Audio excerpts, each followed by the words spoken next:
നമസ്കാരം. Right story ന്യൂസിലേക്ക് ഏവർക്കും സ്വാഗതം. ഹേമ കമ്മിറ്റി റിപ്പോർട്ട് അത് ഒരു ഒന്നൊന്നര റിപ്പോർട്ടായി പോയി മലയാള സിനിമ ഇൻഡസ്ട്രിയിൽ. നമ്മുടെ യുദ്ധകാലത്ത്, അതായത് രണ്ടാം ലോക മഹായുദ്ധ കാലത്ത് ഹിരോഷിമയിലും നാഗസാക്കിയിലും ഇട്ട അണുബോംബിലേക്കാളും മാരകമായ എഫക്റ്റ് ആണ് മലയാള സിനിമയുടെ ഉച്ചാം തലയിൽ ഹേമ കമ്മിറ്റി റിപ്പോർട്ട് വെച്ചു കൊടുത്തിരിക്കുന്നത്. ഇന്നിപ്പോ ഹേമ കമ്മിറ്റി റിപ്പോർട്ടിൽ നിന്ന് പുറത്തു വന്ന പേരുകാർക്ക്, അല്ലെങ്കിൽ ഇനി പുറത്തു വരാതെ മൂടപ്പെട്ട് വെച്ചിരിക്കുന്ന പേരുകാർക്ക് ഒരു മോചനമില്ലാതെ അവർ പിടിക്കപ്പെടുമെന്ന ഒരു അജണ്ടയിലേക്കാണ് കാര്യങ്ങൾ പോയിക്കൊണ്ടിരിക്കുന്നത്. കാരണം ഹൈക്കോടതി സർക്കാരിന്റെ കഴുത്തേൽ പിടിക്കാൻ പോവുകയാണ്. അല്ലെങ്കിൽ ആരാണ് ഈ റിപ്പോർട്ട് മുക്കിയതെന്നുള്ള ചോദ്യം ഇന്ന് ഇതാ ഹൈക്കോടതി ചോദിച്ചിരിക്കുന്നു. ഏതാണ്ട് 300 പേജുള്ള ഹേമ കമ്മിറ്റി റിപ്പോർട്ടിൽ 263 പേജുകൾ മാത്രം നിർത്തി ബാക്കി 40ഓളം പേജുകൾ ആർക്കു വേണ്ടിയാണ് പൂർത്തി എന്നുള്ള ചോദ്യമാണ് എന്ന ഹൈക്കോടതി ഡിവിഷൻ ബെഞ്ച് സർക്കാരിനോട് ചോദിക്കുന്നത്. ഇവിടെ ആരാണ് പ്രതി? സർക്കാരാണോ അതോ താര രാജാക്കന്മാരെന്ന് വിളിക്കപ്പെടുന്ന ഒളിവിലിരിക്കുന്ന ആൾക്കാരാണോ? ആരാണ് യഥാർത്ഥത്തിലുള്ള വേട്ടക്കാർ? ഏതാണ്ട് 4.5 വർഷം ആർക്കു വേണ്ടിയാണ് ഹേമ കമ്മിറ്റി റിപ്പോർട്ട് പൂർത്തിയതെന്ന് ഇന്നിപ്പോൾ ഹൈക്കോടതി ചോദിച്ചിരിക്കുകയാണ്. സർക്കാരിന് ഇനി ഇത് ഒളിച്ചോടി നടക്കാൻ പറ്റുമോ? സാറ്റുകളി ആർക്കു വേണ്ടിയിട്ടാണ് ചെയ്യുന്നതെന്നുള്ള ചോദ്യമാണ് ഹൈക്കോടതി ഉന്നയിച്ചിരിക്കുന്നത്. ഹൈക്കോടതി ചോദിക്കുന്നത്, ഇത്രയും ഗുരുതരമായ ആരോപണങ്ങൾ ഉണ്ടായിട്ടും തെളിവുകൾ ഉണ്ടായിട്ടും എന്തുകൊണ്ട് DGP പോലും ഒരു നടപടി ഇതിന് സ്വീകരിച്ചില്ല എന്നുള്ളതാണ്. തുടക്കകാലത്ത് കമ്മീഷനായിട്ട് തുടങ്ങിയ ഹേമ കമ്മീഷൻ പിന്നീട് എങ്ങനെയാണ് കമ്മിറ്റിയായി മാറിയത്? കമ്മീഷൻ ആണെങ്കിൽ നടപടി എടുക്കേണ്ടി വരും, കമ്മിറ്റി ആണെങ്കിൽ അത് റിപ്പോർട്ട് മാത്രമായി ചുരുങ്ങി പൊയ്ക്കൊള്ളും എന്ന ഒരു ഹിഡൻ അജണ്ടയാണോ ഇതിന് പിന്നിലെന്ന് സംശയിക്കേണ്ടിയിരിക്കുന്നു. ഇത്രയും മ്ലേച്ഛകരമാണോ സർക്കാരിന്റെ ചിന്താഗതികൾ എന്നാണ് പൊതുജനങ്ങൾക്ക് സംശയിക്കേണ്ടിയിരിക്കുന്നത്. കാരണം താര രാജാക്കന്മാർ പലരും പെടുവെന്ന് അറിഞ്ഞുകൊണ്ട് തന്നെ ആയിരുന്നിരിക്കാം ഒരു പക്ഷേ ഈ റിപ്പോർട്ട് ഇത്രയും നാളും പൂർത്തിവെച്ചിട്ടും മാധ്യമപ്രവർത്തകരുടെ നിർബാധമായിട്ടുള്ള പ്രഷർ കൊണ്ടാണ്, സമ്മർദ്ദം കൊണ്ട് മാത്രമാണ് വിവരാവകാശ കമ്മീഷനിലൂടെ ഈ റിപ്പോർട്ട് പുറത്തു വരേണ്ടി വന്നത്. എന്നാൽ പുറത്തു വന്നപ്പോഴും ആർക്കും ഇലയ്ക്കും മുള്ളിനും കേടില്ലാത്ത രീതിയിലായിരുന്നു. ആരാണോ ഇത് അങ്ങനെ ആഗ്രഹിച്ചതോ അവർക്ക് വേണ്ടിയിട്ടാണ് ഈ റിപ്പോർട്ട് പുറത്തിറങ്ങിയത്. പക്ഷേ നിർഭാഗ്യം, ആരുടെയോ നിർഭാഗ്യത്തിന് ഇരകൾ സധൈര്യം, ജൂനിയർ ആർട്ടിസ്റ്റുകൾ എന്ന് വിളിപ്പേരുള്ള ഇരകൾ സധൈര്യം പുറത്തേക്ക് വന്ന് ഇതിനെക്കുറിച്ച് അവർക്കുണ്ടായ അനുഭവങ്ങൾ ഒരു മറയുമില്ലാതെ വിളിച്ചു പറയുകയുണ്ടായി, തെളിവുകൾ സഹിതം നിരത്തുകയുണ്ടായി.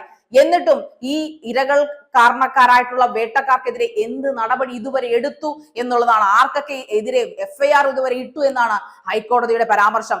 അതിനേക്കാളും ഏറ്റവും വലിയൊരു കാരണം, മാധ്യമങ്ങൾ വിചാരണ ചെയ്യുന്നു, അല്ലെങ്കിൽ മാധ്യമ വിചാരണയാണ് ഇവിടെ നടക്കുന്നത്, മാധ്യമങ്ങളാണ് ഇതെല്ലാം ഇവിടം വരെ എത്തിച്ചെന്നൊരു കിംവദന്തി മൊത്തം പരത്തുന്ന ഒരു സ്വഭാവം ഉണ്ടായിരുന്നു. അത് ആരാണത് പിന്നിലെന്ന് നമുക്കറിയില്ല. എന്നിരുന്നാലും എല്ലാ മാധ്യമങ്ങൾക്കും, അത് സോഷ്യൽ മീഡിയ ആവട്ടെ അല്ലെങ്കിൽ സാറ്റലൈറ്റ് ചാനലുകളാവട്ടെ, എല്ലാവർക്കും എതിരെ പറയുന്നത് മാധ്യമങ്ങളാണ് വിചാരണ നടത്തുന്നത്, മാധ്യമങ്ങളാണ് ഇതെല്ലാം ഇത്രയും, മാധ്യമങ്ങൾക്കാണ് കിടക്കപ്പുറതി ഇല്ലാത്തത്, അല്ലെങ്കിൽ മാധ്യമങ്ങൾക്കാണ് ഇരിക്കപ്പുറതി ഇല്ലാത്തത്, അവർക്ക് വാർത്ത ഇല്ലാത്തത് കൊണ്ട് അവർ ഇങ്ങനെ ഈ ഒരു കാര്യത്തിന് വേണ്ടിയിട്ട്, ഇതൊരു നിസ്സാര കാര്യം എന്നാണ് പറഞ്ഞുകൊണ്ടിരുന്നത്, നിസ്സാര കാര്യത്തിന് പുറകെ വേറൊരു വാർത്തയും ഇല്ലാത്തതുപോലെ പുറകെ നടക്കുന്നത് എന്നാണ് പറഞ്ഞു പരത്തിക്കൊണ്ടിരുന്നത്. എന്നാൽ ഹൈക്കോടതി അവിടെയും അവരുടെ നട്ടലൊടിച്ചു കളഞ്ഞു എന്നുള്ളതാണ്. മാധ്യമങ്ങൾക്ക് നിയന്ത്രണം പാടില്ല എന്ന നിർദ്ദേശമാണ് ഹൈക്കോടതി ഇപ്പോൾ വെച്ചിരിക്കുന്നത്. മാധ്യമങ്ങൾക്ക് സ്വയം നിയന്ത്രിക്കാൻ അറിയാമെന്നാണ് ഹൈക്കോടതിയുടെ പരാമർശം. കാരണം മാധ്യമങ്ങൾ വെറുതെ ഇരുന്ന് ചുമ്മാ ഒന്നും വിളിച്ചു കൂവുന്നതല്ല. കാരണം മാധ്യമങ്ങളുടെ ഒറ്റ നിർബന്ധം കൊണ്ട് തന്നെയാണ് ഈ ഹേമ കമ്മിറ്റി റിപ്പോർട്ടിന്റെ റിപ്പോർട്ട്, 296 പേജുള്ള റിപ്പോർട്ട് പുറത്തു വന്നത് എന്നുള്ളത് വാസ്തവം തന്നെയാണ്, അതിലൊരു സംശയവുമില്ല. ഈ റിപ്പോർട്ടിന്റെ അടിസ്ഥാനത്തിൽ ആരും പ്രതീക്ഷിക്കാതെ ഇരകൾ സധൈര്യം മുന്നോട്ട് വരുമെന്ന് ആരും കരുതിയില്ല എന്നുള്ളതാണ് ശരിക്കും പറഞ്ഞാൽ ഈ വേട്ടക്കാർ, അതായത് ഇരകളെ വേട്ടയാടുന്ന വേട്ടക്കാർക്ക് കിട്ടിയ ഒരു വലിയ അടി എന്നുള്ളതാണ് ഏറ്റവും വലിയ ഒരു സത്യം എന്ന് പറയുന്നത്. അതിൽ പലരും ഇനിയും വരാനിരിക്കുന്നു, അല്ലെങ്കിൽ പലരുടെയും മുഖംമൂടികൾ വലിച്ചു കീറപ്പെടേണ്ടത് തന്നെയാണെന്ന് ഹേമ കമ്മിറ്റിയിൽ ഉണ്ടെന്ന് വ്യക്തമാണ്. ഈ 295 പേജും ഹൈക്കോടതി കണ്ടു കഴിഞ്ഞു എന്നാണ് അറിയാൻ സാധിച്ചത്. ഇനി ഇതാ പുതിയ ഏറ്റവും വലിയ വഴിത്തിരിവെന്നും, അല്ലെങ്കിൽ ഇരകൾക്കും ഇനി പറയാതെ പേടിച്ചു നിൽക്കുന്ന ആക്ട്രസുകൾക്കും ഒരു നല്ല വാർത്തയാണ് ഹൈക്കോടതി കൊടുക്കുന്നത്. ഇത് SIPക്ക്, സ്പെഷ്യൽ ഇൻവെസ്റ്റിഗേഷൻ ടീം SITക്ക് നൽകുകയാണെന്ന വിവരമാണ് അറിയാൻ സാധിച്ചത്. ഏതാണ്ട് ക്രൈംബ്രാഞ്ച് ചുമതലയുള്ള, അതായത് 7 IPS റാങ്കിലുള്ള 7 ഉദ്യോഗസ്ഥരായിരിക്കും ഈ ടീമിൽ ഉണ്ടാവുക. അതിൽ വനിതാ ഉദ്യോഗസ്ഥരും ഉണ്ടാകും. അവരാണ് ഇനി ഈ റിപ്പോർട്ടിന്റെ അടിസ്ഥാനത്തിൽ അന്വേഷണം ആരംഭിക്കുക എന്നാണ് അറിയാൻ സാധിക്കുന്നത്. അതൊരു നല്ല വാർത്ത തന്നെയാണ്. കാരണം ഇനിയുള്ള മൊഴികളുടെ അടിസ്ഥാനത്തിൽ, അല്ലെങ്കിൽ അവർ കൊടുത്ത തെളിവുകളുടെ അടിസ്ഥാനത്തിൽ ഉറപ്പായിട്ടും അന്വേഷണം ആരംഭിക്കും.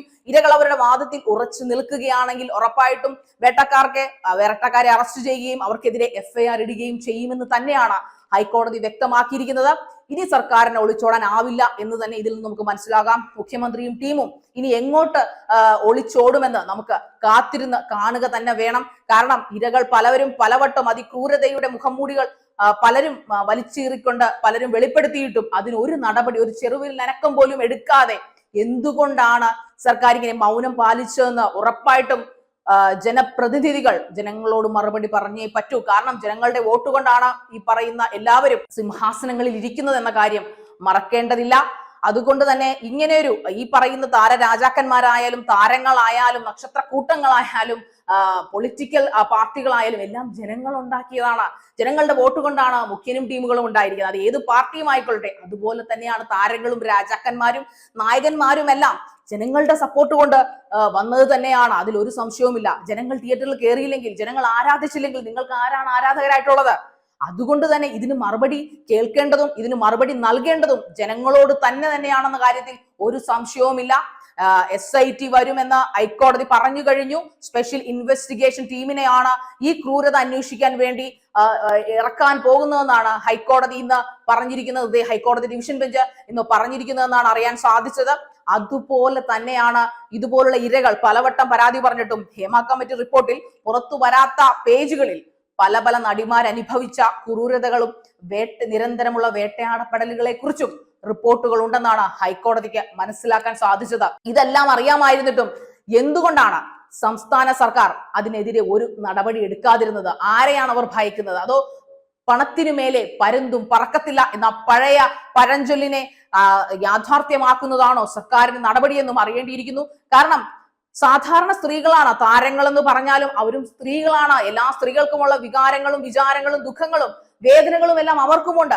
എന്തുകൊണ്ട് അവർക്ക് ആ ഒരു പരിഗണന കൊടുക്കാതെ എന്തുകൊണ്ടാണ് സർക്കാർ ഇതിനെ ഇത്ര നിസ്സാരവൽക്കരിച്ച് ഇത് ആർക്കു വേണ്ടിയാണ് ഈ റിപ്പോർട്ട് പൂഴ്ത്തിയതെന്ന്, ഇത്രയും പേജുകൾ പൂഴ്ത്തിയതെന്ന് അറിയേണ്ടിയിരിക്കുന്നു. ഈ റിപ്പോർട്ട് പോലും പലരുടെയും സമ്മർദ്ദം കൊണ്ടാണ് ഈ 2024 ഓഗസ്റ്റ് മാസം പുറത്തു വന്നത്.